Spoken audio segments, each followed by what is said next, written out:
বেঁচে থাকতো আজকে পৃথিবীর বুকে সবকিছু আমার জন্য ছাদের আলো হয়ে থাকতো। আজকে আমার মা বেঁচে নাই, তার জন্য ছাদের আলো আমার জন্য নাই, সবকিছু নিভে গেছে। তবে ভালোবাসা চলে গেছে অনেক দূরে। কাকে আমি বিশ্বাস করবো এই দুনিয়াতে? আমি দেখতেছি না সেই মানুষগুলোকে। যদি ঘরের উন্দরে ঘরের বেড়া কাটতে পারে, ঘরের মানুষে যদি ঘরের সাথে বেইমানি করতে পারে, ঘরের মানুষে কেন পারবে না? একটা কথাই আছে, লাইনে লেখো কবিতা, কবিতার সুরে সুরে সব কথা তুমিই বলো। ভালোবাসার জিনিসগুলো সবার মাঝে থাকে যায়, কিন্তু অসত্য মানুষগুলোকে ভালোবাসা যায় না।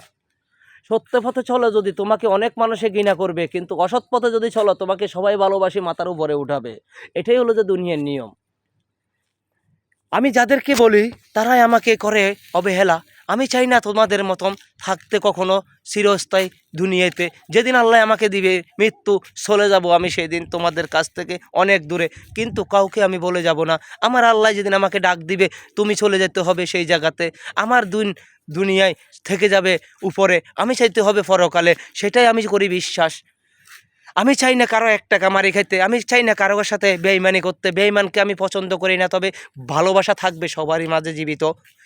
মানুষ চলে যাবে দুনিয়ার থেকে বিদায় হয়ে, মানুষ কখনো মানুষকে অবহেলা করে সেটাই আমি ভাবিনি কখনো। এখন দেখি যে মানুষকে মানুষে অবহেলা করে।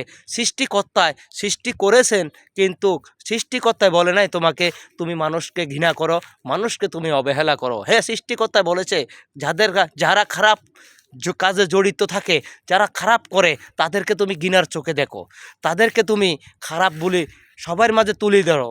কিন্তু এমন না যে ভালো মানুষের তুমি ঘৃণার চোখে দেখবা, সেটা কখনো আমরা হইতে চাই না কারোর পাত্রে।